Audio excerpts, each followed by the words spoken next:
שלום עליכם, תאיר שלוחים, אחים יקרים, שלוחים יקרים. צר לי שאני לא יכול להיות איתכם הערב.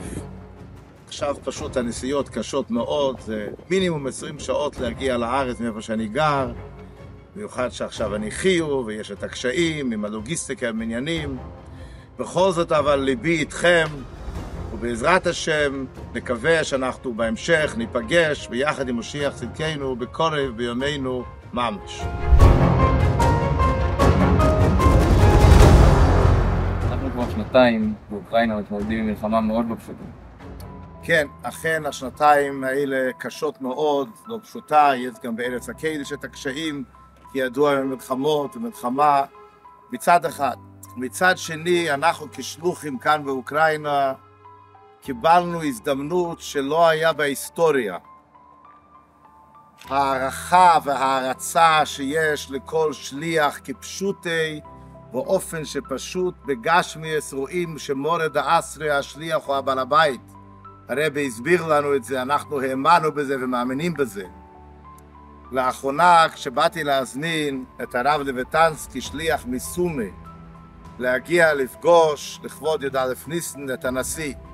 Я хочу вам подякувати за цю допомогу, за те, що залишаєтесь в Україні. אז הוא אמר לי שתדע לך, שכל פעם שאני עוזב את העיר, אפילו ליום אחד, אנשים נכנסים ללחץ ובמתח. עצם העניין ששליח נמצא בעיר שלו, מחזק ונותן תקווה לכל האזרחים בעיר, לא רק ליהודים, זה גם משפיע על ישראל כפשוטי. Everywhere in the world you have the Chanukiah, and we thank God for the miracles He does with us.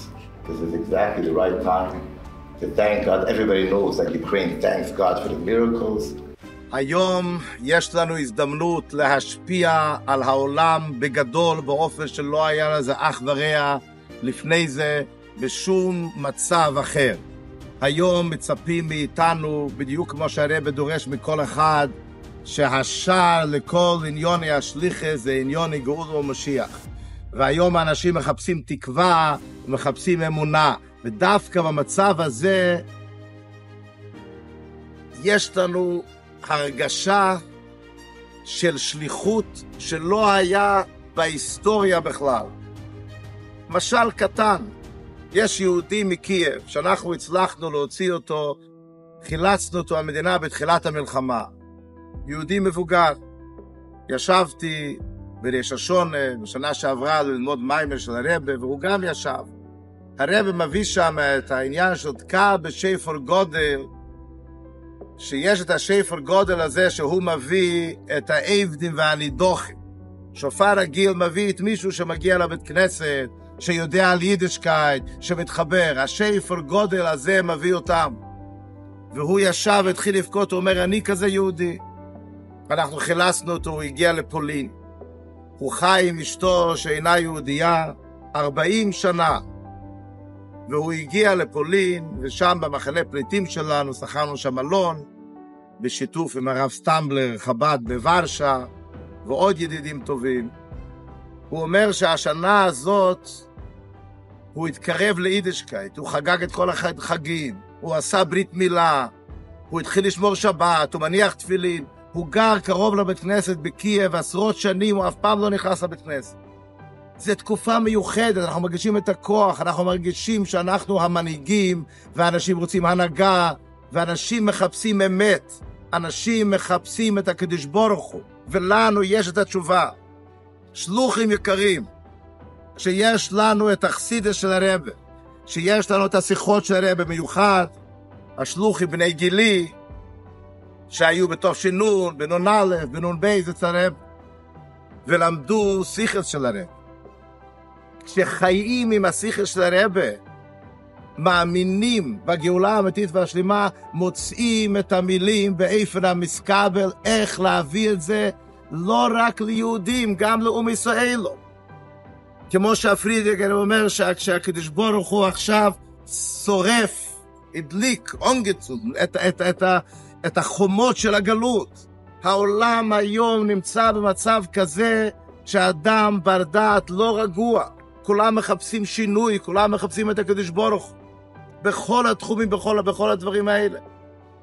זה העבודה שלנו, זה היכולת שלנו, זה הזדמנות פז לסיים את הגולוס ולהביא את משיח צדקנו תקף ומיד ממש. לפני 35 שנה הרבי דיבר על זה כתתוף אבותם לעתים, שנגמרו המלחמות. איך אפשר להסביר את זה עם הסיטואציה שאנחנו רואים כרגע בעולם, שבכל העולם יש מלחמות, ואיך אפשר להסביר שזה הולך לכיוון של גאולה בכלל? האמת היא שזו שאלה שמאוד כואבת, ואם לא מתבוננים עמוק, מאוד מאוד קשה להבין. אבל האמת היא שמה הרבי מביא? הנה בשיחה האחרונה של שבת, של אחרי קדש נ"א, זה אחרי של השנה, הרבי מביא ברור מאוד. הרבי אומר שאנחנו רואים שהעולם ומישראל השתנו. ומישראל פעם כל עיסוקם היה איך אפשר לכבוש עוד מדינה, איך אפשר להילחם עם עוד מדינה, לדאוג אך ורק לטובתם, וכל הזמן היו מלחמות ושפיכות דמים בעולם. זה היה מנהג עולם. והרבי אומר שהיום אנחנו רואים שמדינות כמו מלכות של חסד, ארצות הברית ועוד מדינות שמתחברת אליה, אנשים בארצות הברית משלמים מס ועוזרים לאנשים. הרבי דיבר את זה בזמנו בנ"א, והיום אנחנו רואים כמה זה אקטואלי עכשיו. עכשיו אנחנו רואים שארצות הברית שולחת $80 מיליארד עזרה מעבר לים לאלפי קילומטרים, לאוקראינה ולישראל, לאנשים שהם לא הכירו ואין להם משפחה ולא קרובים, ואין בזה שום קשר ישיר לעזרה למדינה שלהם.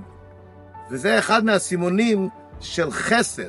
הרי כשמשיח יבוא, אחד מהסממנים לפני משיח זה הסברנו והסלבנו. הסברנו והסלבנו זה אומר קיצוניות של טוב, ומצד שני קיצוניות של חס ושלום רוע.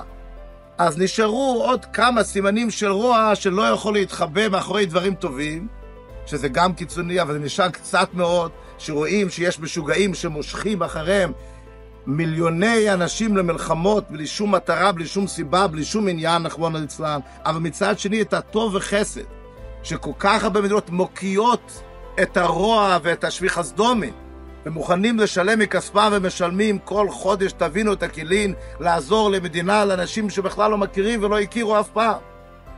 זה הרי סימנים של גאולה, שרואים את זה כפשוט ממש. ארץ ישראל המקום הבטוח בעולם. איך אפשר לראות את זה היום, במצב שלנו, ואיפה אנחנו רואים את הגאולה עכשיו? אז אנחנו, ברוך השם, נמצאים במצב לא פשוט, מורכב וקשה, מצד אחד. מצד שני, בארץ ישראל, והאמת היא שבארץ ישראל, הרי כל עם ישראל עיניו כל הזמן מביטות בארץ ישראל, וזה זמן של התעוררות לתשובה, התעוררות למצוות מעשיות. גם בארץ ישראל כולם פונים כלפי מעלה לקדוש ברוך הוא, וכל אחד מתחזק ביידישקייט בכל דבר ועניין. אנחנו רואים את מה שקורה בארצות הברית ומדינות אחרות בקמפוסים, שיוצאים כל מיני הפגנות נגד עם ישראל, אז יוצאים יהודים פתאום בגאווה יהודית ומניחים תפילין, עומדים בתור להניח תפילין. מה שקורה היום, הסברנו והסלבנו, ההכנות למשיח, זה אומר שכל אחד מזדהה עם היידישקייט. כל אחד תופס צד וכל אחד עומד עם זה בקול גדול באופן ברור מאוד. הרבי מביא במיימר את העניין של ימי המשיח, הרי מגיע על ידי העבודה שלנו, על ידי העבודה של יהודי בגולוס. עכשיו למשיח יש שני עניינים, יש מלך ויש רב, זה רק במשיח. העניין של המלך, אנחנו מפתחים את זה, אנחנו גורמים להתגלות של המלך, הצד של המלך במשיח, על ידי קבול הזה, על ידי זה שאנחנו נמצאים במצב של מסירות נפש, ומתמסרים לגמרי לעניינים של המלך.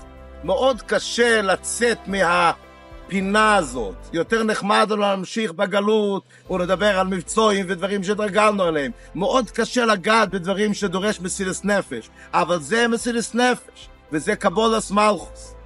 מצד שני, יש את העניין של רב, כי ידוע שזה מקבלים על ידי דווקא, על ידי הסבר, על ידי פשט, על ידי הבונה והסוגיה. אז על ידי שאנחנו, כמו שהרבי אומר, לומדים ומלמדים עניון גאולה ומשיח, באופן המסקבל שהשכל האנושי יקבל את זה, על ידי זה אנחנו גורמים לעניין השני של משיח, של רב. זו תקופה מאוד ייחודית. ההמלצה שלי האישית זה בשביל להיות שליח בתקופה הזאת, ולהביא את המסר שהרבא דורש מכל אחד, כי ידוע כינוס השלוחים האחרון, הרבא דורש מכל אחד שזה מה שנשאר, לפרסם שהנה משיח בוא ולקבל את משיח צדקנו. זה רק על ידי ששליח לומד חסידס כל יום, הוא מתחבר לרבא ולומד נון א' נון ב' וכל השיחה שמדברים על עניון גאולה ומשיח, על ידי זה יכול לצאת לעולם עם ביטחון ולהעביר את המסר הזה שהעולם כה מצפה לשמוע. נאחל לכולנו ביחד שאנחנו נזכה תקף ומיד להסגלוס מלך המשיח. משיח נא.